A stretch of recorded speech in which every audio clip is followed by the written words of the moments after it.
इस हिंदू धर्म को बचाने के लिए साहब श्री तेग बहादुर जी महाराज ने अपना बलिदान दिया था। तो क्या आज एक आम सिख जो है, जो गुरुदा सिख है, क्या वो मंदिरों पे हमला करेगा? जो पूरी वर्ल्ड की ऑर्गेनाइजेशन है उसमें करे? क्यों नहीं करता, क्यों नहीं देता? लेकिन सिर्फ भारत को बदनाम करने का। और ये कहता ट्रूडो अब हिंदुस्तान मेरा कट्टर दुश्मन है, क्योंकि भारत ने वो इंसानियत के काम कर दिए, मोदी सरकार ने वो इंसानियत के काम कर दिए जो आज तक कोई नहीं कर सका। ये समझते हैं भी मोदी यहाँ पे प्रधानमंत्री, वो तो हमारा प्रधानमंत्री नहीं है। वो अब कहते हैं देश ही हमारा नहीं है। राहुल गांधी जाते हैं तो वो सिखों के खिलाफ बोलते हैं वहाँ पर कि सिख हिंदुस्तान में सुखी नहीं है। मोदी की वजह से नहीं है। मोदी तो सबको इकट्ठा कर रहा है, सबका साथ सबका विकास कर रहा है। योजनाएं आ रही हैं तो सबसे ज़्यादा मुसलमानों को, जहाँ जो मिनोरिटी है उनको सबसे ज़्यादा मिल रही हैं। हिंदू धर्म में इनको बांट रखा है वक् वक् जातियों में। कोई कहता है रामगढ़िया हूँ, कोई कहता है मैं जाट हूँ, कोई कहता है पशौरी हूँ, कोई कहता हूँ मैं लबाना हूँ, कोई कुछ कहता, कोई कुछ कहता। सिखों के मनों में जो खालिस्तानी की जो बात आप करते हो ना, जब हिंदुस्तान की कांग्रेस सरकार ने वहाँ पे हमला कर दिया हमारे हरमंदिर साहब के ऊपर, तो तब उनको ये लगा कि हमारे जो सरकार है वो हमारे हक में नहीं है, वो सिखों को मारना चाहती है। 84 के दंगे हो गए, इसकी सरकार में हो गए।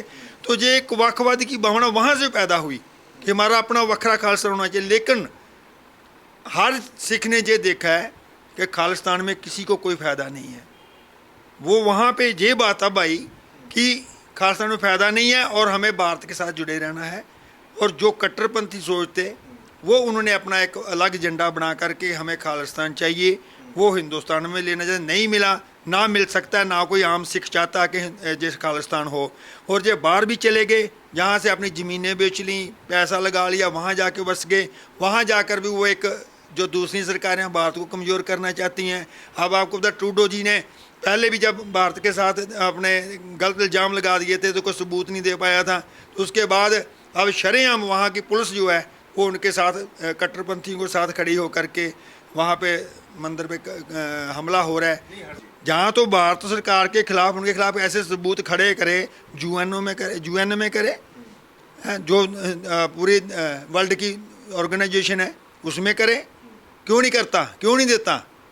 लेकिन सिर्फ भारत को बदनाम करने का। और ये कहता ट्रूडो अब हिंदुस्तान मेरा कट्टर दुश्मन है। भाई भारत सरकार को बड़ा कुछ सोचना पड़ रहा है, क्योंकि लाखों की तादाद में हिंदुस्तानी वहाँ पर बसे हुए हैं। जहाँ से बच्चे गए हुए वहाँ पढ़ने के लिए, सारा वहाँ पे बहुत पैसा इन्वेस्ट कर रखा है, सब कुछ है। भारत सरकार, मोदी सरकार जो है वो ये भी सोच रही है कि चाहे इन्होंने अपनी पॉलिसियाँ कई तोड़ ली हैं उनसे, चाहे कई सुबंध इन्होंने ख़त्म कर लिए हैं, लेकिन जो चुप तो बैठे नहीं हैं। उनकी सुरक्षा पहले ये चाहते हैं कि वहाँ पे जो धार्मिक स्थान है उनकी रक्षा हो, चाहे वो सिखों का हो चाहे वो हिंदुओं का हो। वहाँ कोई ऐसी बात नहीं होनी चाहिए। और मैं एक बात कह देता हूँ, जो बाहर गए हुए हैं, चाहे वो कट्टरपंथी कोई भी हैं, मेरी रिक्वेस्ट उनसे यही है, आप सबसे पहले हिंदुस्तानी हो। और अगर तुम लोग आपस में बंट गए, कोई कहे मैं खालिस्तानी है सिख और वो आप हिंदुओं को मारो, हिंदू आपको मारे, तो भाई तुम्हारा वहाँ रहना भी कुछ नहीं है। दूसरे देश भी आपको वहाँ पे नहीं आने देंगे, ये पक्की बात है। हिंदुस्तान में तो खालिस्तान बनता नहीं, ना कोई चाहता कि हिंदू खालिस्तान जहाँ पे बने, कोई सिख नहीं चाहता।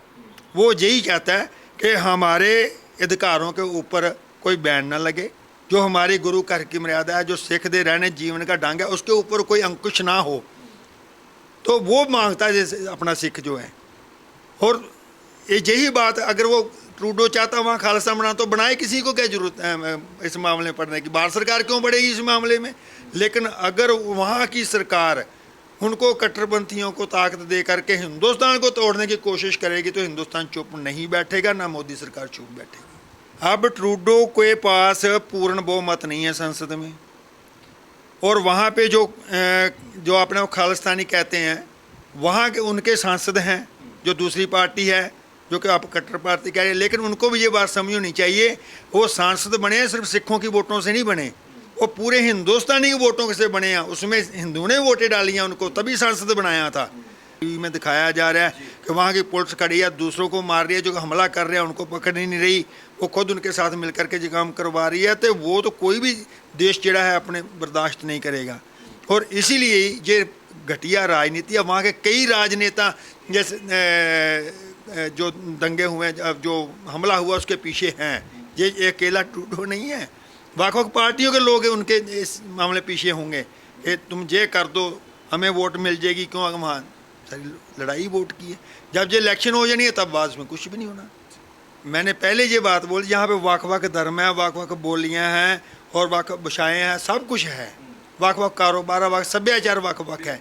उन सब को मिलकर के सभी मिलाते हैं तो तभी भारत कहलाता है, तभी हिंदुस्तान कहलाता है। क्योंकि जहाँ की जो सभ्याचार है वो सबसे ज़्यादा पहले हिंदुओं के नाम पर था, हिंदुस्तान नाम रखा गया था इसका, ठीक है ना। तो इसको भारत भी कहते हैं, इंडिया भी कहते हैं। अब जैसे जैसे भाषाएं चेंज होती हैं उन्हीं भाषाओं में इनका नाम हिंदुस्तान का पड़ गया। जैसे आज हिंदुस्तान पूरे वर्ल्ड में डोमिनेट कर रहा है, किसके लिए कर रहा है? क्योंकि भारत ने वो इंसानियत के काम कर दिए, मोदी सरकार ने वो इंसानियत के काम कर दिए जो आज तक कोई नहीं कर सका। जैसे यही लो कोरोना के टाइम में कितनी वैक्सीनेशन फ्री दवा दी है इन्होंने, कहीं फ्लड आया तो वहाँ पर जाकर हिंदुस्तान मदद कर रहा है, कहीं भी इनका जरूरत पड़ी है तो इंसानियत के नाते जे सरकार वैक्सीनेशन का बोल रहे हैं, विपक्ष तो देश का ये बोलता है कि कुछ नहीं, कि थाली चम्मचे बजवाई है मोदी ने। भाई साहब इनको यही तो दिखता नहीं है, ये समझते हैं भी मोदी यहाँ पे प्रधानमंत्री, वो तो हमारा प्रधानमंत्री नहीं है। वो अब कहते हैं देश ही हमारा नहीं है। राहुल गांधी जाते हैं तो वो सिखों के खिलाफ बोलते हैं वहाँ पर कि सिख हिंदुस्तान में सुखी नहीं है। ये हो क्या रहा है? यही तो इसलिए हो रहे हैं ना, ये जहर भर रहे हैं कि आधे जो नेता वहाँ के विपक्ष के वो हमारे साथ खड़े हैं, जो कट्टरपंथी कहते हैं जो एजेंडा कट्टरपंथियों का है, जो वहाँ पे सिख सुरक्षित नहीं है हिंदुस्तान में, ऐसा कुछ भी नहीं है, हम भी तो यहीं रह रहे हैं। लेकिन जो बयान दिया था वो बड़ा ही अटपटा था। आपसे कभी किसी ने आपका कड़ा उतरवाया है, कभी पगड़ी उतरवाई है देश में? हम हवाई जहाज में गए तब भी किसी ने नहीं उतरवाया। ये तो हमें ना, मैं वही बात कह रहा हूँ कि ये जो विपक्ष है ना, उनकी वजह से सब कुछ ये हो रहा है, मोदी की वजह से नहीं है। मोदी तो सबको इकट्ठा कर रहा है, सबका साथ सबका विकास कर रहा है, योजनाएं आ रही हैं तो सबसे ज़्यादा मुसलमानों को जहाँ जो मिनोरिटी है उनको सबसे ज़्यादा मिल रही हैं। कौन कोई आदमी कहते हुए नहीं मिल रही? ठीक है, वो उनका एजेंडा एक अपने धर्म के नाम पे चलता है, वो किसी के साथ खड़े हो ना खड़े उनकी अपनी मर्जी है।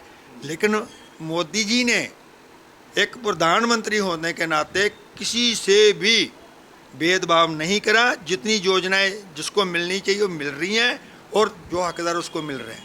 तो ये तो विपक्ष का एजेंडा है, इनके पास कोई बात कहने के लिए है ही नहीं है, वही चुप के ले मोदी माड़ा, मोदी बुरा, मोदी बुरा। मैं तो समझ नहीं आती क्या क्या नहीं है।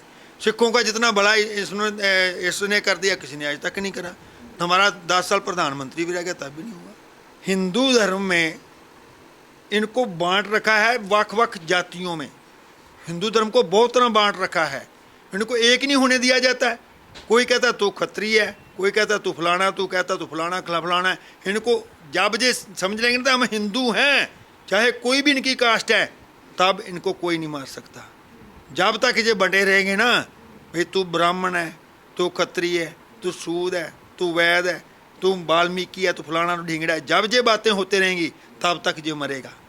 जिस दिन इसके मन में ये आ जाएगा ना, नहीं मैं हिंदू हूँ, ये कास्ट मेरी बाद में है, तो तब इनको कोई नहीं मार सकता।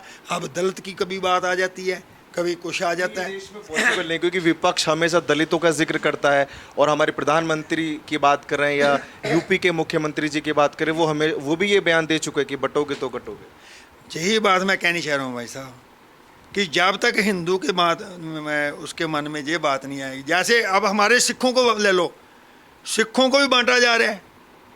कोई कहता है रामगढ़िया हूँ, कोई कहता है मैं जाट हूँ, कोई कहता है पशौरी हूँ, कोई कहता हूँ मैं लबाना हूँ, कोई कुछ कहता, कोई कुछ कहता। ये भी आपस में बटे हुए हैं, ये एक नहीं हो रहे तो तभी तो मर रहे हैं, तभी तो इनको कुछ नहीं मिल रहा है।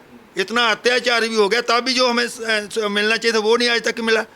इसी तरह हिंदू का है। लेकिन मैंने आपने जो बात की ना, सुबह मेरे माइंड में ये बात आ रही थी कि एक मुसलमान या मुस्लिम धर्म ऐसा है जहाँ पे ना तो कोई कहता तुम सुन्नी हो, ना तुम कहते कोई दूसरा और हो। वो कहते तुम अल्लाह के बंदे हो, तुम मुसलमान हो, तुम अल्लाह के बंदे हो, उस नाम पे सब इकट्ठे हैं। लेकिन हमारे हिंदुओं में भी जात पात मैं बीच में बांट दी, हिंदुस्तान में सिखों में भी जात पात बांट रखी है। जिस दिन हिंदुस्तान का हिंदू और सिख ये कह देगा ना कि मैं सिख हूँ, तो वो कह देगा मैं हिंदू हूँ, मैं कोई जात पात नहीं रखता। तो भाई साहब, हिंदुस्तान को ना कोई हिला सकता है, ना कोई हिलाने की मादा रखता है, चाहे वहाँ को मुस्लिम ज़्यादा हो चाहे दूसरा को धर्म ज़्यादा हो। जो यादव है वो भी कह देगा हाँ मैं हिंदू हूँ, मेरा धर्म हिंदू है, मैं हिंदू को पूछता हूँ। जहाँ सिख है, जो रामगढ़िया, वो कह देगा नहीं मैं सिख हूँ, चाहे मेरा काम ये है। तो जब ये इनकी बातों निकल आएंगी ना, जब मन में ये आ जाएगा मेरा एक ही धर्म है कि मैं सिख रहना, सिख पहले बन के रहूँ, हिंदू पहले बन के रहूँ, तो भाई साहब वहाँ पे कोई इनको दबा नहीं सकता, कोई मार नहीं सकता। और नहों और मास का रिश्ता जो है हिंदू और सिख का है। इस हिंदू धर्म को बचाने के लिए साहब श्री तेग बहादुर जी महाराज ने अपना बलिदान दिया था। तो क्या आज एक आम सिख जो है, जो गुरुदा सिख है, क्या वो मंदिरों पे हमला करेगा?